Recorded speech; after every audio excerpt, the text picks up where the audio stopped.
Snow had been falling over Chicago since noon, covering the city in a sheet of silver that reflected the lights of the Morty Empire. From the outside, people saw power. They saw towers of glass, private aircraft, luxury hotels, pharmaceutical companies, shipping ports, charitable foundations, and security firms spread across 3 continents. They saw Dante Morty, the brilliant billionaire who appeared on magazine covers in tailored suits and was whispered about in boardrooms with equal measures of admiration and fear. Very few people saw the woman who had built half of it. Clara Hart Morty preferred it that way. For 10 years, she had remained in the background, where she quietly transformed scattered businesses into a disciplined empire. Lawyers knew her as a strategist. Bankers knew her as the woman whose approval could determine the fate of billion-dollar agreements. Family elders knew her as the heiress of the Hart Bloodline Trust, an old fortune that had rescued the Morty family from collapse years earlier. Dante's name was engraved on buildings. Clara's name was written into the foundations beneath them. She had never minded the arrangement, not in the beginning. The first sharp pain struck shortly after 8 o'clock.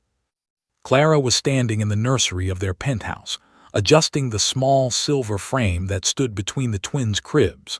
Her fingers froze against the polished wood as a wave of agony tore through her abdomen. She closed her eyes.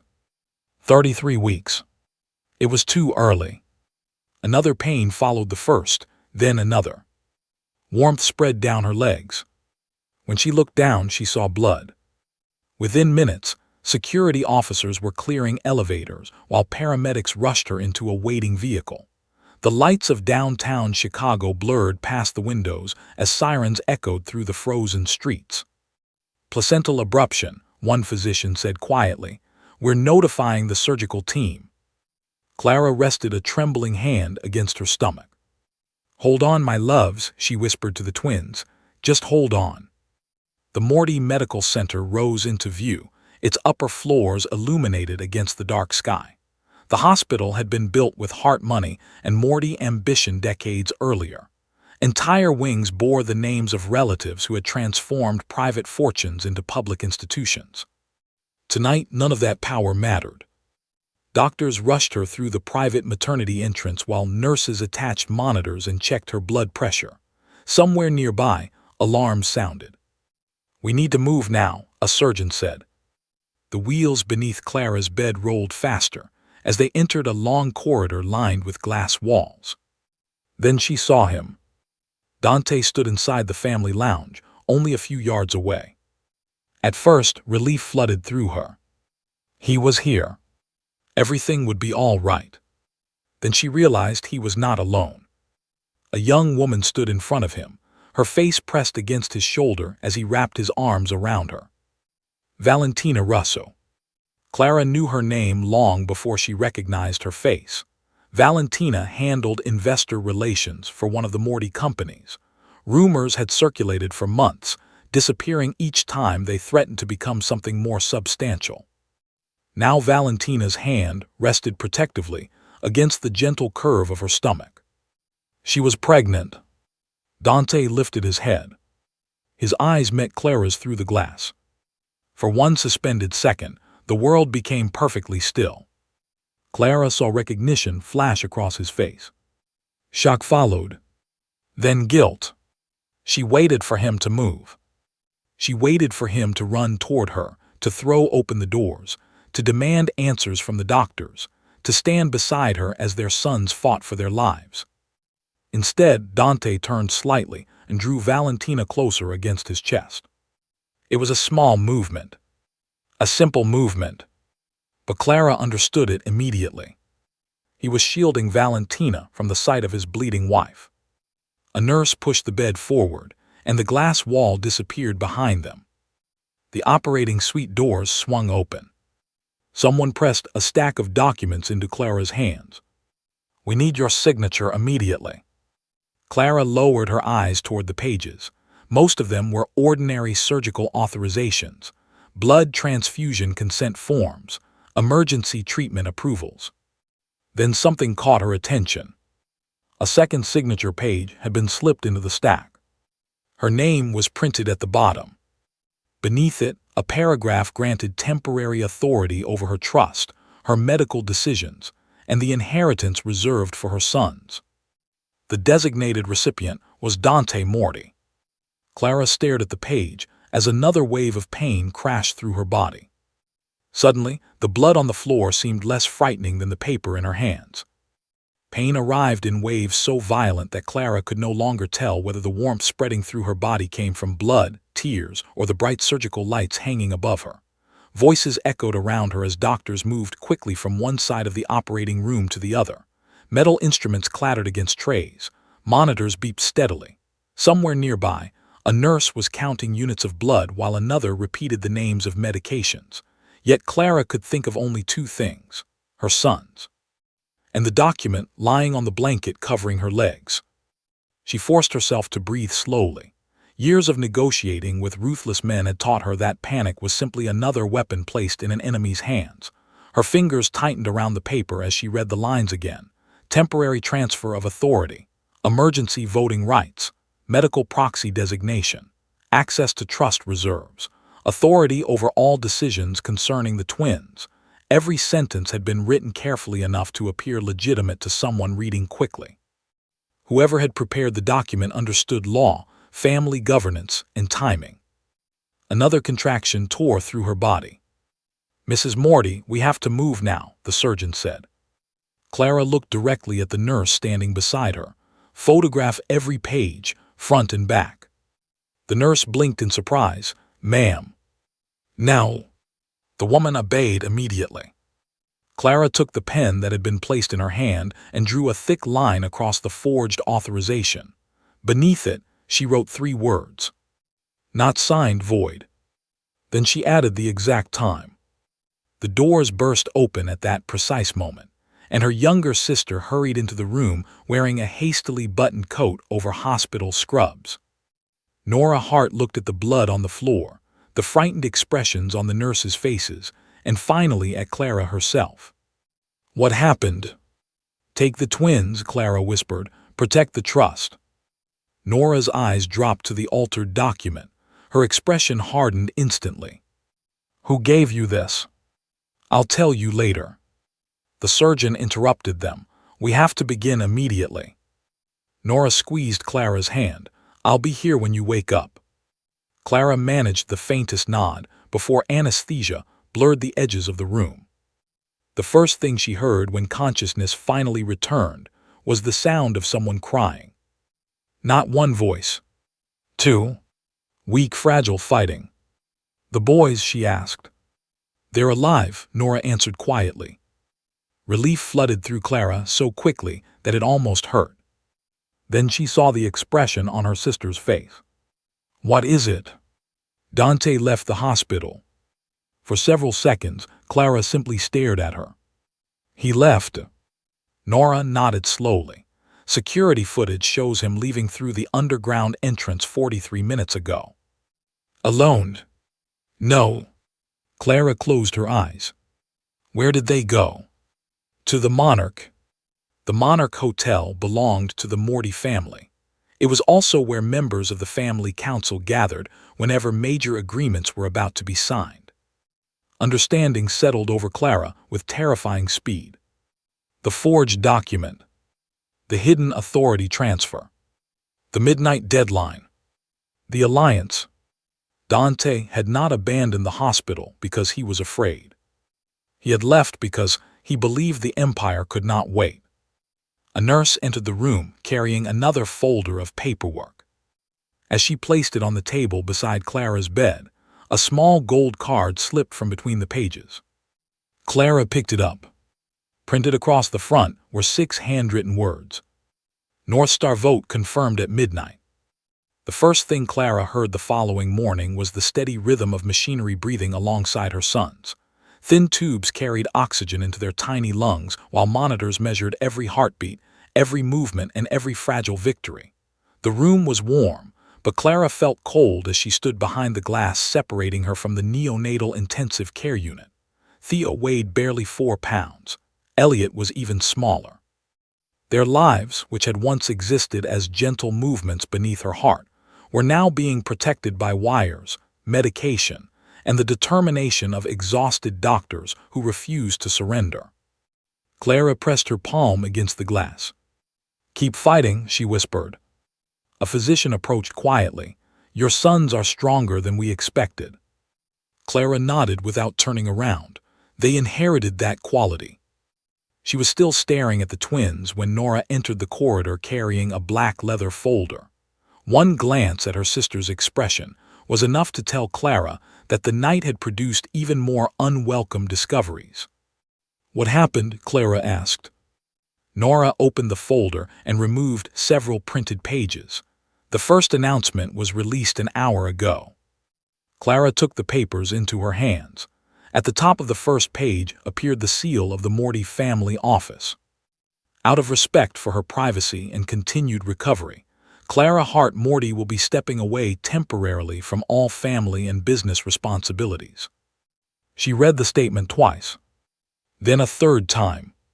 Her signature appeared beneath the announcement, except she had never signed it. Her fingers tightened around the pages. "There's more," Nora said quietly. She slid another document across the blanket, covering Clara's legs. "Emergency guardianship petition." Clara's heart seemed to stop. The filing requested temporary authority over the twins' care until questions concerning Clara's physical and emotional condition could be resolved. The application had been prepared 3 days earlier. 3 days. 3 entire days before the twins had even been born. Clara looked up slowly. "He planned this before the emergency." Nora nodded. "He planned everything." Clara lowered her eyes to the documents once more.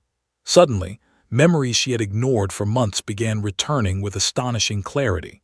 Dante canceling meetings and claiming unexpected travel obligations. Lawyers arriving at the penthouse after midnight. The unexplained appearance of private investigators. The growing secrecy surrounding the North Star Alliance. Then another memory emerged. Years earlier, the Morty Empire had stood on the edge of financial disaster after a disastrous expansion project. Banks had withdrawn support. Investors had fled. Rival families had circled like wolves scenting weakness. Clara had been the one who saved them. She had liquidated part of her inheritance, negotiated emergency financing, rebuilt trust among investors, and spent 3 years repairing damage that Dante alone could never have repaired. She remembered sleeping on the library sofa while reviewing contracts until dawn. She remembered standing beside Dante at his father's funeral while the entire empire threatened to collapse around them. She remembered believing they were building something together. Now she realized she had been building something for him. A soft knock interrupted her thoughts. One of the family attorneys stepped quietly into the room.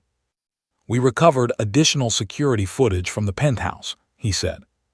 Clara turned toward him. "What kind of footage?" The attorney hesitated.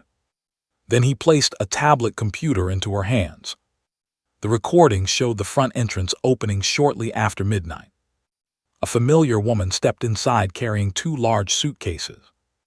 Valentina Russo smiled as she walked into Clara's home. Then she disappeared into the master bedroom. Clara watched the recording 3 times before setting the tablet down. The first time, she felt disbelief. The second time, she felt humiliation. By the third viewing, she felt nothing at all. Valentina Russo crossed the marble floor of the penthouse as though she had lived there for years. She carried 2 expensive suitcases in one hand while speaking casually into her phone. 20 seconds later, she disappeared into the master bedroom that Clara and Dante had once shared. Nora folded her arms. "I can have security remove her immediately." Clara slowly shook her head. "No, Clara. If we remove her now, she becomes a victim. If we wait, she becomes evidence." The attorney standing beside the window nodded in silent agreement. The following afternoon, Clara left the hospital for the first time since the twins' birth.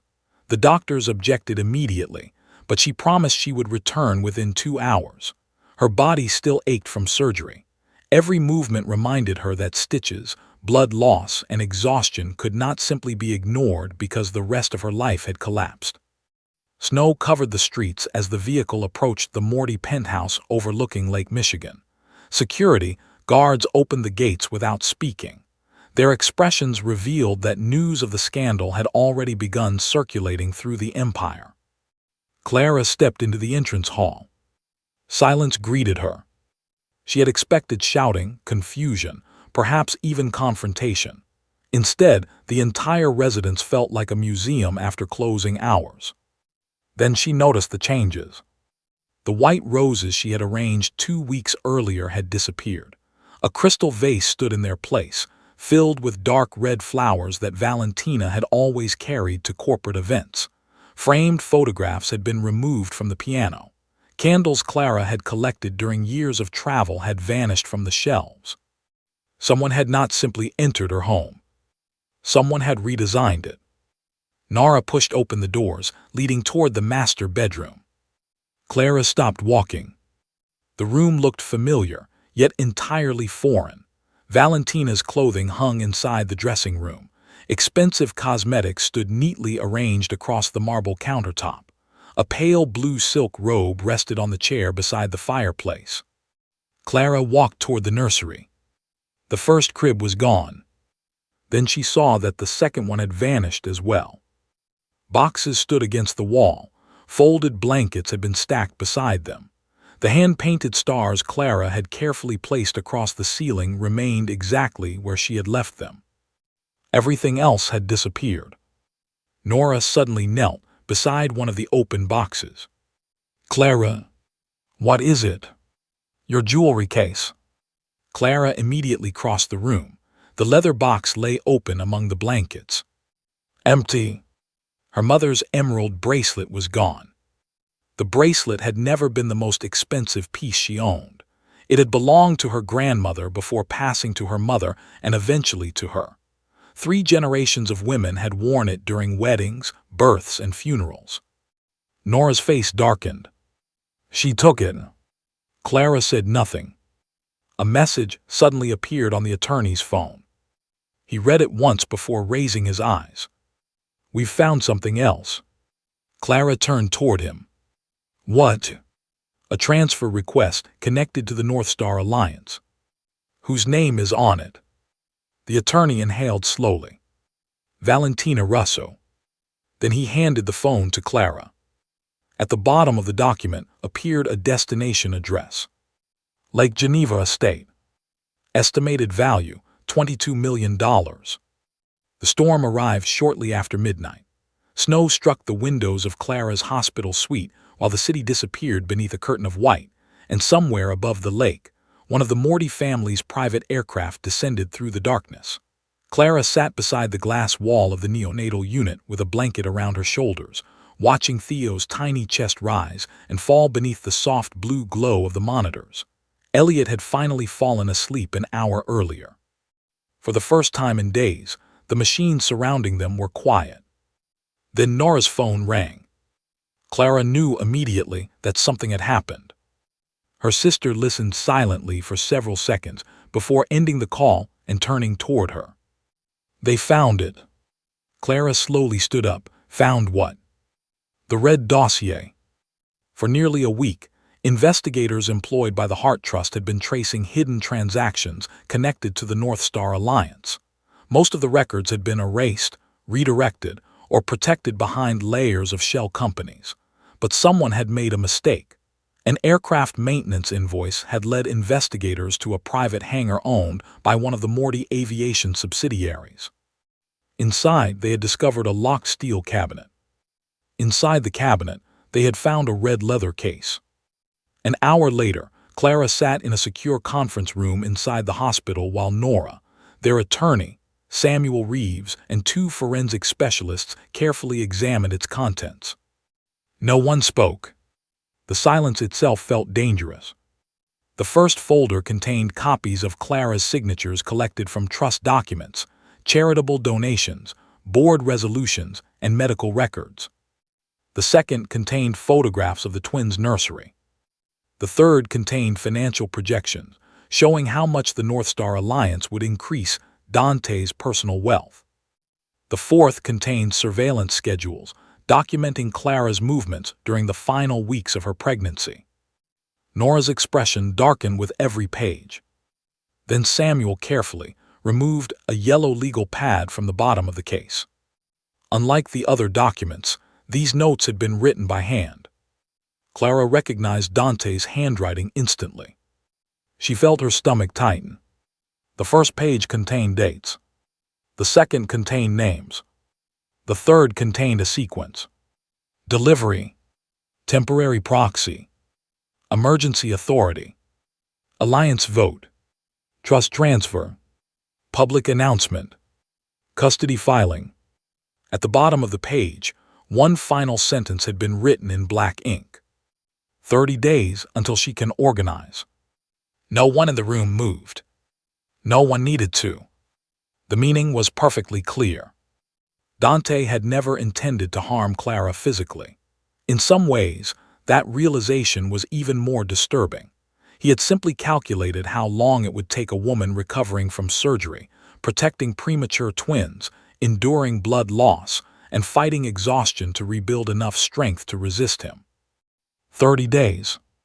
That was all he believed she was worth. Another folder slid across the table. This one contained a reservation agreement for the estate on Lake Geneva. Valentina Russo's signature appeared at the bottom of the final page. The occupancy date was listed beneath it. 3 days before the twins had been born. Clara closed her eyes. Valentina had not been waiting for an invitation. She had been waiting for Clara's removal. Samuel opened the final envelope. A digital recording device fell into his hand. "What is that?" Nora asked quietly. Samuel pressed the play button. For several seconds, only the sound of dishes and distant music could be heard. Then Dante's voice filled the room. "The boys are alive," he said calmly. "Good, we still have until midnight." Clara stared at the recorder without blinking. In that moment, she finally understood the terrible truth. Her medical emergency had never interrupted the plan. Her medical emergency had been part of it. 3 days later, the Morty family council assembled inside the Hall of Sovereigns, a fortified chamber hidden beneath the oldest building in the empire. For nearly a century, wars had been prevented, alliances had been forged, fortunes had risen, and dynasties had fallen within those walls. The chamber itself was constructed from black marble and dark walnut, and the long circular table at its center bore the engraved symbols of every branch of the Morty bloodline. Clara had entered the hall many times before, but never like this. Her body still carried the pain of surgery. The exhaustion of sleepless nights remained visible beneath her eyes, yet she walked into the chamber with the calm determination of someone who had already lost everything she feared losing. Representatives from shipping companies, pharmaceutical corporations, investment groups, and allied families filled the surrounding seats. Lawyers sat beside accountants. Security officers stood silently against the walls. Members of the press had been granted limited access for the first time in decades. Then Dante entered. The room immediately fell silent. He wore a perfectly tailored charcoal suit, and his expression was as composed as ever. Years of commanding men, negotiating billion-dollar agreements, and surviving countless betrayals had taught him how to hide fear. Valentina followed several steps behind him. Unlike Dante, she appeared nervous. Her eyes moved constantly from face to face, as though she had finally realized that she was standing inside a battlefield rather than a boardroom. Dante stopped when he saw Clara. For a brief moment, surprise flickered across his face. "You should be resting," he said quietly. Clara looked directly into his eyes. "You should have remembered that sooner." The chairman struck the table once with a wooden gavel. "This session of the family council is now in order." Dante calmly rose from his seat. "Before these proceedings begin, I wish to clarify that my wife has recently undergone significant medical trauma. Her judgment has been influenced by emotional distress, medication, and deliberate manipulation by individuals who wish to damage this family." Several council members exchanged uneasy glances. Then Clara stood. "I agree with one thing," she said. These proceedings should begin with evidence. Nora placed the first file onto the table. Hospital surveillance footage appeared on the enormous screen mounted against the far wall. The recording showed Clara being rushed toward emergency surgery. It showed Dante standing behind the glass wall. It showed Valentina standing in his arms. The room remained silent. The second recording appeared. This one revealed the forged authorization hidden among Clara's medical documents. The third recording came from the bank. Valentina sat across from a trust officer while wearing Clara's emerald bracelet. The fourth recording came from Dante's private hangar. The red dossier appeared on the screen. Every signature, every transfer, every instruction, every lie. Dante's expression remained calm, but Valentina's face lost its color. The fifth piece of evidence was the audio recording recovered from the hangar. The sound of glasses striking a table echoed through the chamber before Dante's voice emerged. "The boys are alive, good, we still have until midnight." Valentina suddenly rose from her chair. "You said you destroyed that recording." Dante slowly turned toward her. "You told them about the hangar." The realization struck both of them simultaneously. Each had betrayed the other. The chamber doors opened. At that precise moment, two security officers stepped forward. The chairman looked directly at Dante. "Please surrender your credentials." Dante reached into his pocket and removed his access card. The officer placed it against the scanner. A red light flashed. "Access denied." For the first time in many years, the king of the Morty Empire stood inside his own kingdom as a stranger. By sunrise, the news had spread across Chicago, New York, London, and Rome. The man who had ruled the Morty Empire for more than a decade had been stripped of his authority in less than 2 hours.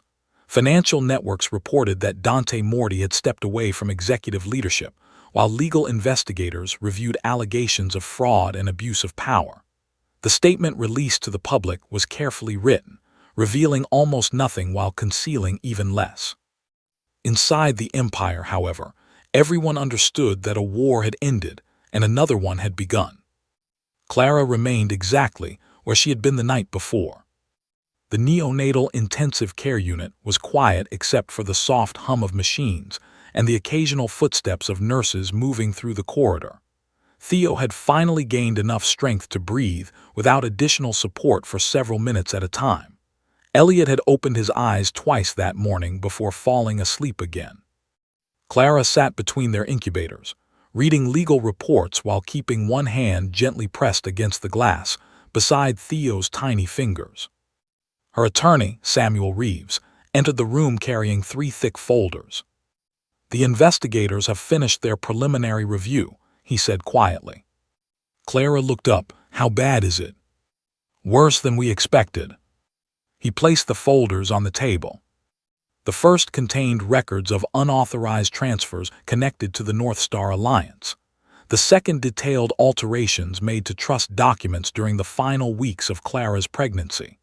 The third contained witness statements from employees who had agreed to cooperate with investigators. Clara opened the final folder. A familiar name immediately caught her attention. Owen Mercer, Dante's chief assistant. She continued reading. Owen had admitted creating duplicate authorization files, transferring documents between protected accounts, and distributing false notices to members of the family council. He had also revealed that emergency custody documents had been prepared long before Clara entered the hospital. Another statement had been attached beneath his own. Valentina Russo. Clara slowly raised her eyes. "She agreed to cooperate." Samuel nodded. "She claims Dante promised her control over the Lake Geneva estate, a permanent position within the alliance, and legal recognition for her child." Clara lowered her eyes once more. "And now she understands that he intended to sacrifice her if anything went wrong." A faint sound interrupted the conversation. Someone was knocking against the glass. Clara turned immediately. Theo's tiny hand, was moving weakly against the side of the incubator. A smile touched her face for the first time in days. "Hello, my brave boy." Theo's fingers closed slowly, as though he were trying to grasp her voice itself. The door opened once more. This time Nora stepped inside. "You're going to want to see this." She handed a mobile phone to Clara. A message appeared on the screen. There was no greeting, no apology, only a single sentence. "I need to speak with you before they destroy everything." Clara immediately recognized Dante's number. She read the message twice before placing the phone face down on the table. Nora folded her arms. "Aren't you going to answer him?" Clara looked through the glass toward her sleeping sons. "No." "Why not?" "Because if he wanted to speak to me, he had the opportunity while I was fighting for my life." The phone vibrated again. Another message appeared. "You don't understand what really happened." Clara never picked it up. For the first time in years, Dante Morty was learning what silence felt like. Meanwhile, several miles away, federal agents were arriving at the Lake Geneva estate with search warrants in their hands. 9 months after the night Clara had been rushed into emergency surgery, the trial began beneath the watchful eyes of the entire country. Satellite trucks crowded the streets surrounding the federal courthouse, while reporters stood behind steel barricades describing the fall of one of the most powerful men in America. The public wanted a story about a mistress, a betrayed wife, and a broken marriage. Instead, the prosecutors intended to present a story about conspiracy, forged authority, stolen identities, manipulated medical records, and the attempted theft of an empire. Clara arrived shortly before sunrise. Theo and Elliot remained at home with Nora and 2 nurses who had cared for them since leaving the hospital. Both boys were growing stronger every week. Theo still attended respiratory therapy sessions, while Elliot required regular examinations, but the doctors were optimistic. Their lives had finally begun to resemble childhood instead of survival. Clara entered the courtroom wearing a black suit and the emerald bracelet that had once belonged to her mother. The repaired link remained visible beneath the lights. She had deliberately left it that way. Dante sat at the defense table. For the first time since she had met him, he looked smaller than the room around him. The expensive suits remained, the confidence remained, yet the invisible shield of power that had always surrounded him had disappeared. The proceedings began immediately. The prosecution presented hospital records, security footage, bank statements, communication logs, trust documents, witness statements, and recordings recovered from Dante's private hangar. One after another, employees described the instructions they had received and the actions they had taken. Then Valentina Russo was called to testify. The courtroom became perfectly silent. She walked slowly toward the witness stand before taking her seat. Her expression was calm, but Clara noticed the exhaustion in her eyes. Months earlier, Valentina had imagined herself entering the Morty Empire as its future queen. Now she was entering a courtroom as a cooperating witness. The prosecutor approached. "Did the defendant ask you to enter Mrs. Morty's residence?" "Yes." "Did he instruct you to wear the emerald bracelet during the trust verification process?" "Yes." "Did he provide access to copied versions of Mrs. Morty's signature?" "Yes." The prosecutor nodded. "Why did you remain involved after discovering the truth?" Valentina lowered her eyes. "Because every compromise made the next compromise easier." The courtroom remained silent. Then the prosecutor placed a digital recorder onto the evidence table. "Do you recognize this device?" "Yes." "What is recorded on it?" "A conversation between Dante and me." The recording began to play. Soft music drifted through the speakers. Glasses touched the surface of a table. Someone laughed quietly in the background. Then Dante's voice emerged. "The boys are alive." Valentina's voice followed.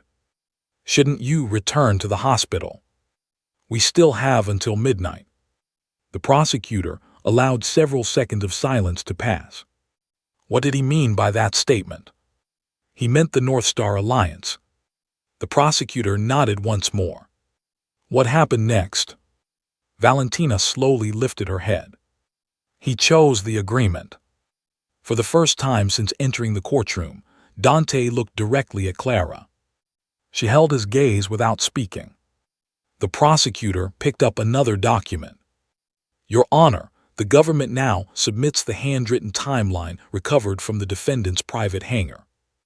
The paper appeared on the large screen behind the witness stand. Delivery. Temporary proxy. Alliance vote. Custody filing. Trust transfer. Public announcement. The entire courtroom became still. Then everyone noticed the final line. 30 days until she can organize.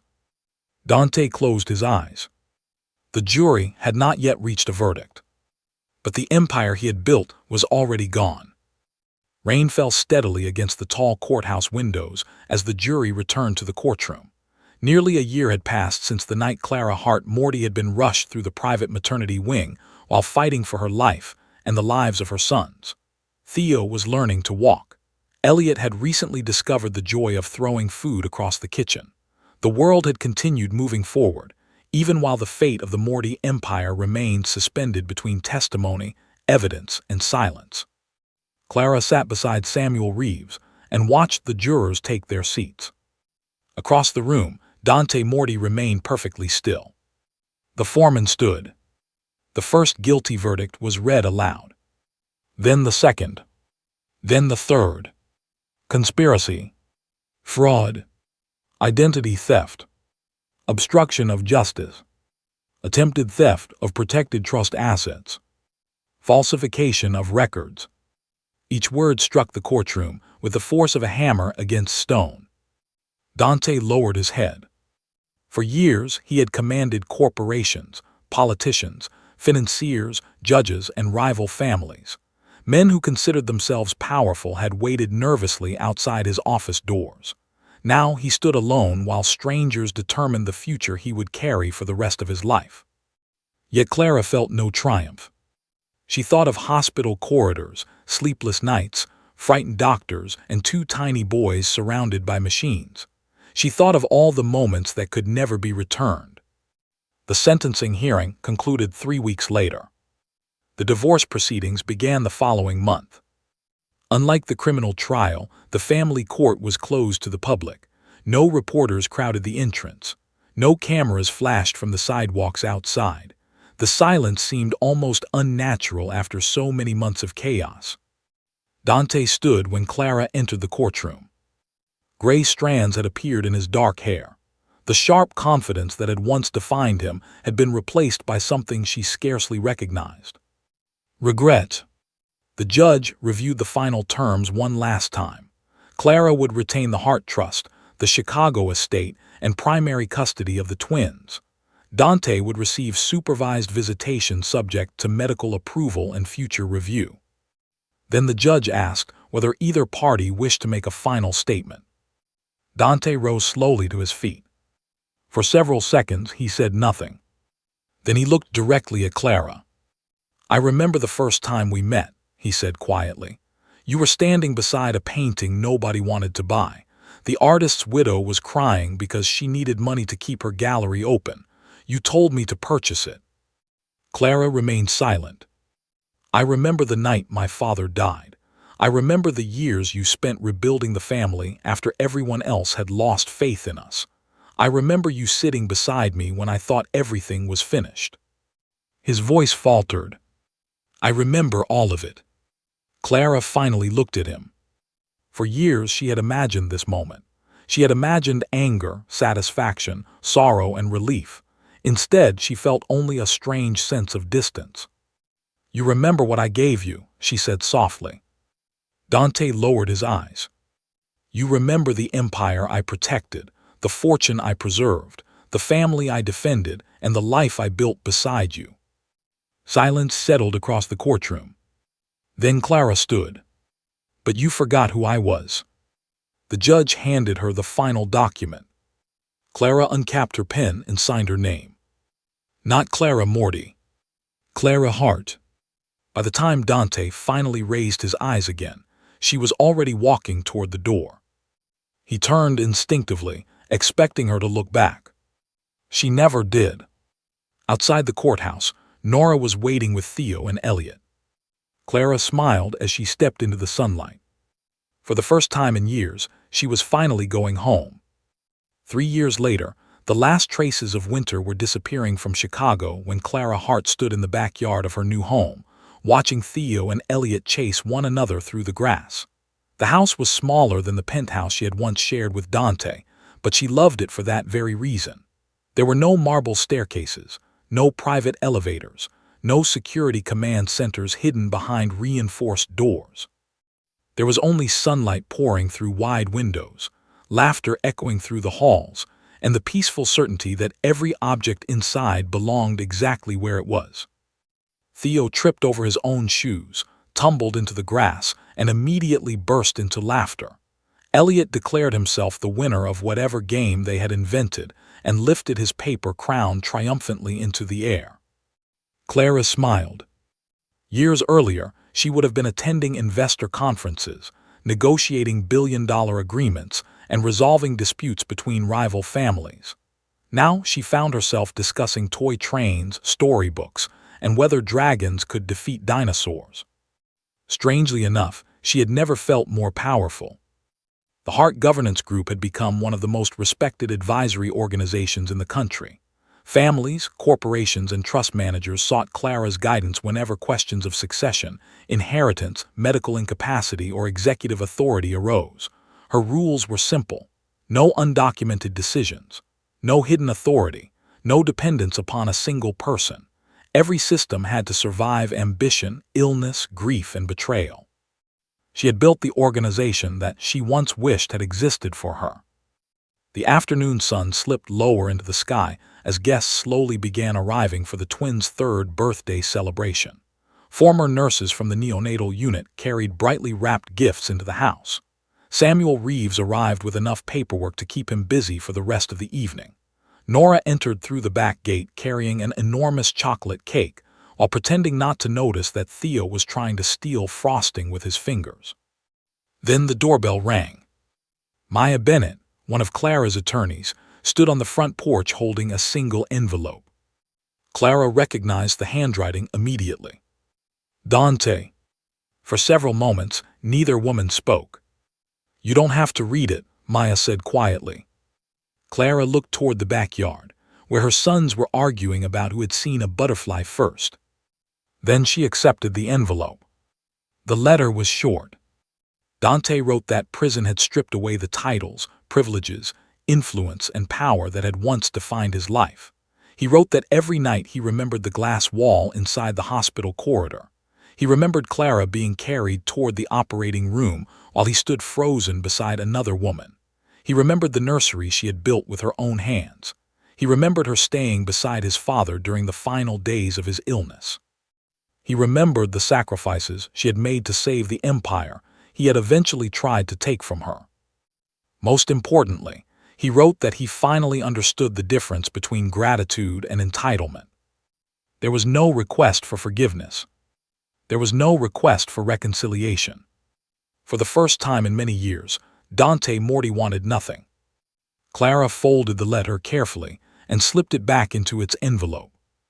"Will you answer him?" Maya asked. Clara glanced toward the horizon. The setting sun painted the sky with shades of gold and crimson, while Theo and Elliot raced across the yard beneath strings of lights hanging between the trees. "No," she replied softly. She did not hate Dante. Hatred required a kind of attachment that no longer existed between them. The sound of laughter drifted across the garden. Theo had managed to take Elliot's crown. A diplomatic crisis was unfolding. Clara walked toward them. Years earlier, Dante had believed that she would always remain exactly where he had left her. He believed she would continue protecting the family, preserving the empire, repairing the damage, and carrying responsibilities that should never have belonged to one person alone. In one respect, he had been right. She had handled all of it. What he had forgotten was that strength also gave people the ability to leave. By the time Dante finally remembered the woman standing behind the fortune, the title, the trust, and the family name, Clara Hart was no longer waiting for him. She was already home,